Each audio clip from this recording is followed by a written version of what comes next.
प्रिय विद्यार्थियों, स्वागत है आपका वीकेएस फिजिक्स एकेडमी में। जैसा कि आप सभी जानते हैं कि बीएससी बीएड का टाइम टेबल आ चुका है महाराजा गंगा सिंह विश्वविद्यालय का, और इम्पोर्टेंट क्वेश्चन की वीडियो हमने कुछ एक अपलोड कर रखी हैं और बाकी अभी लगातार अपलोड हम कर देंगे। तो ज़्यादा से ज़्यादा विद्यार्थियों तक वीडियो पहुँच पाए और ज़्यादा से ज़्यादा विद्यार्थी इसका फ़ायदा ले पाएँ, इसके लिए ज़रूरी है कि आप वीडियो को शेयर ज़रूर करें, चैनल को अधिक से अधिक विद्यार्थियों तक ज़रूर पहुँचाएँ, उनको सब्सक्राइब करने के लिए बोलें, लाइक करें, कमेंट करें, जिससे कि मोटिवेशन हमें मिलेगा और हम और ज़्यादा बेटर तरीके से आपके लिए वीडियो बना पाएंगे। तो आज हम बीएससी बीएड थर्ड ईयर की सेकंड पेपर जो है वो अपलोड कर रहे हैं। फर्स्ट पेपर हमने अपलोड कर रखा है जो अपना सॉलिड स्टेट वाला है। सेकंड पेपर आज अपलोड कर देंगे। इसके बाद थर्ड ईयर के अंदर 2 ही पेपर लगते हैं, फिर हम सेकेंड ईयर के फोर्थ ईयर के उनके वीडियो अपलोड करेंगे। तो टेलीग्राम पे इंपॉर्टेंट जो न्यूमेरिकल्स है उनके सॉल्यूशन के साथ मैं वहाँ पे पीडीएफ या फ़ोटो वगैरह डाल दूंगा। टेलीग्राम हमारा वीकेएस फिजिक्स एकेडमी नाम से ही है, और अपना जो इंस्टाग्राम चैनल है वहाँ पर भी इंस्टाग्राम आईडी हमारी वीकेएस फिजिक्स एकेडमी नाम से है। वहाँ पे आप हमें मैसेज कर सकते हैं, जिससे कि आपको नोट्स वगैरह चाहिए तो आप बता देना। और एक वेबसाइट भी मैं बनवा रहा हूँ, तो वेबसाइट के अंदर आप डायरेक्ट वहाँ से डाउनलोड कर पाएंगे जो आपको चाहिए, मुझसे पूछने की या मेरे रिप्लाई की आपको मतलब वेट करने की ज़रूरत नहीं पड़ेगी। ठीक है, तो टेलीग्राम पर ही मैं उसका लिंक डालूँगा, आप उसे 5 स्टार रेटिंग ज़रूर दे दीजिए ताकि हम आसानी से उसको बना पाएँ। तो चलिए शुरू करते हैं। वीडियो को लाइक कमेंट शेयर ज़रूर करें, चैनल सब्सक्राइब ज़रूर करें। यहाँ पर बीएससी बीएड थर्ड ईयर का पेपर सेकेंड हमारा क्वांटम फिजिक्स और स्टैटिकल मैकेनिक्स का, इसमें सेक्शन ए की हम बात करें। यहाँ पर क्वेश्चन जो हैं पूरी संभावनाएं हैं, मुझे पूरा विश्वास है कि एग्ज़ाम पेपर आपका जो आएगा इनके अंदर से उस पेपर में क्वेश्चन आ जाएंगे, जैसा कि हमेशा ऐसा होता ही है। तो इसी उम्मीद के साथ आप अच्छे से तैयारी करें, और जो भी आप अपने हिसाब से तैयारी कर रहे हैं अपने आप पे विश्वास रखते हुए आप तैयारी करते रहें। आपको अगर खुद को ये लगता है कि मेरी तैयारी बढ़िया है तो आप अपने ऊपर विश्वास रखें। अगर आपको कुछ से डिसीजन समझ में नहीं आ रहा कि मैं क्या करूं, कैसे करूं, तो आप वीडियो देख सकते हैं बिल्कुल 100%, और इनके ऊपर फोकस करके आप तैयारी कर सकते हैं। यहाँ पे इंग्लिश में मैंने लिखे हैं ताकि इंग्लिश मीडियम के विद्यार्थी भी आराम से देख सकें, और हिंदी वाले विद्यार्थियों को मैं कन्वर्ट करके बता दूंगा। पहला स्टॉपिंग पोटेंशियल, निरोधी विभव किसे कहते हैं। मैटर वेव यानी कि द्रव्य तरंग किसे कहते हैं। यूनिटी ऑपरेटर यानी इकाई संकारक क्या है। हर्मिशियन ऑपरेटर और लीनियर ऑपरेटर यानी रेखिक संकारक, हर्मिटी संकारक, एकक संकारक, यानी जो हमारे ऑपरेटर्स हैं इनकी परिभाषाएं आपको याद करनी है। इसके अलावा एक होता है अपभ्रष्टता, डीजेनरेसी, एक आपका प्रोबेबिलिटी यानी प्रायिकता, ठीक है, उष्मागतिक प्रायिकता है ना स्टैटिक्स के अंदर, थर्मल प्रोबेबिलिटी। इसके अलावा माइक्रो और मैक्रो स्टेट्स, सूक्ष्म और स्थूल अवस्थाएं किन्हें कहते हैं। इसके अलावा फर्मी एनर्जी यानी फर्मी ऊर्जा किसे कहते हैं, फर्मी लेवल किसे कहते हैं। एंट्रोपी की हम बात करें, व्हाट इज एंट्रोपी, ठीक है, थर्मोडायनेमिक प्रोबेबिलिटी के साथ में उसमें एंट्रोपी भी आ जाता है। ब्लैक बॉडी रेडिएशन है, ब्लैक बॉडी आपका जैसे रेले जीन्स के रूल इसके अंदर आते हैं, इसकी प्रॉपर्टी क्या है, ठीक है, ये ग्राफ भी यहाँ पे दिया गया, तो ब्लैक बॉडी के आपको याद करना है। इसके अलावा डी ब्रोगली क्या है, डी ब्रोगली वेव्स क्या हैं। हाइजेनबर्ग का अनसर्टेनिटी प्रिंसिपल काफ़ी इंपॉर्टेंट है, उसके जो एप्लीकेशन है वो सेक्शन बी में लगभग आते ही रहते हैं। और हाइजेनबर्ग का जो प्रिंसिपल है एनर्जी और टाइम के अंदर है, मोमेंटम और पोजीशन के अंदर है। इसके अलावा ये लीनियर मोमेंटम और एंगुलर मोमेंटम और अपना एंगुलर डिस्प्लेसमेंट के अंदर भी आता है।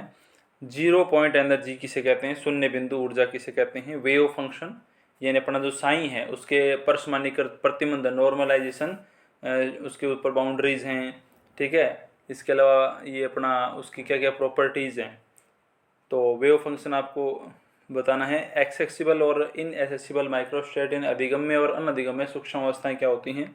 कला निर्देशांकांश यानी फेज स्पेस क्या होता है। और एक्सपेक्टेशन वैल्यू, प्रत्याशा मान किसे कहते हैं। और एडजॉइंट ऑपरेटर यानी संलग्न संकारक की प्रॉपर्टी क्या है। ये कुछ क्वेश्चन आपके रहेंगे सेक्शन ए के लिए। ये अगर आप तैयार कर लेंगे अच्छे से तो इनके बेस पर ही आप आराम से सेक्शन ए को कंप्लीट कर पाएंगे, क्योंकि आपस में वर्ड है वो रिलेट होते हैं। और अगर आप इनको अच्छे से तैयार कर लेते हैं, थोड़ा सा क्वेश्चन अगर घूमता भी है इधर उधर तो आप उसको कर सकते हैं। फिर हम बात करें सेक्शन बी की, तो सेक्शन बी के अंदर हमारे पास नॉर्मली 3 नंबर के क्वेश्चन आते हैं। तो सेक्शन बी में पहला आता है wave function of hydrogen atom, यानी हाइड्रोजन एटम का वेव फंक्शन किस तरीके से आप लिखेंगे। फिर है जो हाइजेनबर्ग का अनसर्टेनिटी प्रिंसिपल है, उसके एप्लीकेशन चलते हैं। मुख्य रूप से चलता है कि नाभिक में इलेक्ट्रॉन क्यों नहीं पाया जाता है, हाइड्रोजन परमाणु में, हाइड्रोजन एटम के अंदर जो ग्राउंड स्टेट एनर्जी है वो कितनी होती हैं, ठीक है। स्पेक्ट्रल लाइंस का जो डिस्प्लेसमेंट है, डॉपलर इफेक्ट उसके अंदर आता है। ये कुछ अपने एप्लीकेशन चलती हैं। तो non existence of hydrogen electron in nucleus, ये काफ़ी इंपॉर्टेंट है। इसके अलावा बोस-आइंस्टीन कंडेंसेशन, ठीक है, बोस-आइंस्टीन संघनन किसे कहते हैं। फिर बोल्ट्जमान एंट्रोपी प्रोबेबिलिटी है, एक बोल्ट्जमान एंट्रोपी प्रायिकता, एक ऊर्जा समिभाजन नियम है, equipartition energy rules, width of spectral lines, स्पेक्ट्रमी रेखाओं की चौड़ाई को डिफाइन करना, कंपैरिजन करना फर्मी डिराक स्टैटिक्स का, बोस-आइंस्टीन और मैक्सवेल बोल्ट्जमान, ठीक है। मैक्सवेल बोल्ट्जमान, फर्मी डिराक और बोस-आइंस्टीन, तीनों का कंपैरिजन आपको आना चाहिए, तीनों में क्या डिफरेंस है। अगर आपको बुक्स वगैरह में कंपैरिजन ना मिले तो गूगल पे लगा लेना, कोई दिक्कत नहीं है। वहाँ पे आपको एक पेज मिल जाएगा जिसमें तीनों को 4-4, 5-5 पॉइंट मिलेंगे। उनको कॉपी में नोट रखो, उनको थोड़ा रिवाइज करो और एक बार पढ़ लोगे तो पता चल जाएगा कि इसमें कितना स्पिन वगैरह है, कि कौन से बोसॉन पार्टिकल है, कौन से फर्मियोन पार्टिकल है। ये सब चीज़ें थोड़ा थोड़ा डिफरेंस उसमें 5-6 पॉइंट बन जाएंगे, ठीक है। इसके बाद है प्रोबेबिलिटी, प्रायिकता किसे कहते हैं, प्रोबेबिलिटी करंट डेंसिटी, प्रायिकता धारा घनत्व। ये आपको मिलेगा जैसे वो अपना ऑपरेटर वाले यूनिट के अंदर मिलेगा, श्रोडिंगर इक्वेशन वाले के अंदर मिलेगा। फिर थ्योरम ऑफ हर्मिशियन ऑपरेटर, यानी 2 थ्योरम होती हैं। एक है कि उसके जो आइगन वैल्यू है वो रियल होते हैं, ठीक है। तो ये जो इसकी 2 थ्योरम्स हैं काफ़ी, और एक इसके होते हैं कि इनके जो ऑर्थोगोनल प्रॉपर्टी होती है हर्मिशियन ऑपरेटर की, ये 2 इसकी थ्योरम है। ये थ्योरम काफ़ी इंपॉर्टेंट है, ये थ्योरम बार बार आती रहती हैं। तो अब की बार हो सकता है ये दोनों थ्योरम में से कोई एक या दोनों आपके सेक्शन बी में आ जाएं, अथवा में भी आ सकते हैं। फिर एक पार्टीशन फंक्शन, सहवितरण फलन स्टैटिक्स में लगता है, काफ़ी इंपॉर्टेंट है सहवितरण फलन। और यहाँ लिखा है मैंने न्यूमेरिकल ऑन टेलीग्राम चैनल, यानी जो न्यूमेरिकल्स हैं इंपॉर्टेंट जो एग्जाम में बार बार आते रहते हैं, वो सॉल्यूशन के साथ मैं टेलीग्राम पे अपलोड कर दूंगा। टेलीग्राम चैनल ज्वाइन जरूर कर लीजिएगा, कभी भी आपको उसका नुकसान नहीं होगा। और इतना भी मैं इस पर मैसेज नहीं डालता कि आप बार बार परेशान हो जाएं, नोटिफिकेशन आता रहे, तो आप ज्वाइन करके उसको छोड़ सकते हैं, जो अब आपको रिक्वायरमेंट हो आप देख लेना। बात करें तो हमारे पास नेक्स्ट आता है 1D बॉक्स, यानी कि एक विमीय बॉक्स के अंदर ऊर्जा आइगन मान वगैरह ज्ञात करना। और फोटो इलेक्ट्रिक इफेक्ट, प्रकाश विद्युत प्रभाव पहले यूनिट के अंदर ही आता है, 12वीं क्लास में आपने पढ़ा है। उसके जो रूल्स हैं, उसके जो निष्कर्ष है, रिजल्ट है, वो आप याद रखें। और बैरोमेट्रिक इक्वेशन है एक, स्टैटिक्स मिल जाएंगे आपको, वायुदाब समीकरण, ठीक है। ये काफ़ी इंपॉर्टेंट क्वेश्चन आपको यहाँ पर मिलेंगे।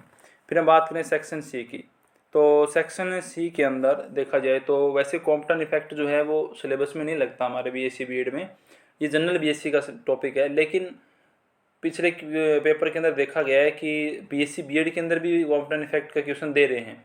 मतलब पेपर बनाने वाला सिलेबस देखता या नहीं देखता मुझे नहीं पता, लेकिन ये सिलेबस में कॉम्पटन इफेक्ट नहीं लगता, ये जनरल बीएससी में लगता है। लेकिन अब आ रहा है तो उसके हिसाब से आप इसको देख सकते हैं। हमारे वीडियो चैनल के ऊपर वीडियो है, सबसे top most video Compton effect की हैं, लगभग 48,000 व्यू इसके ऊपर हैं।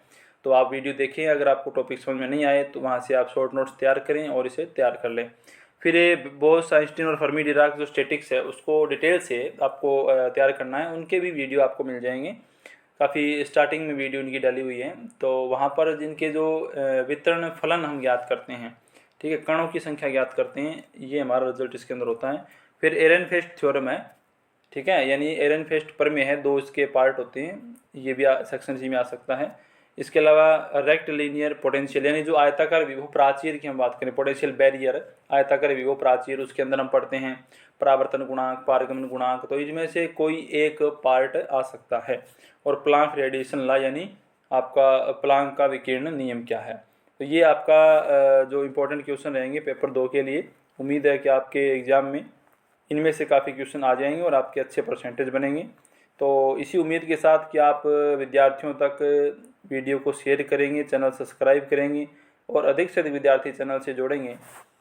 मिलते हैं नेक्स्ट वीडियो में, धन्यवाद।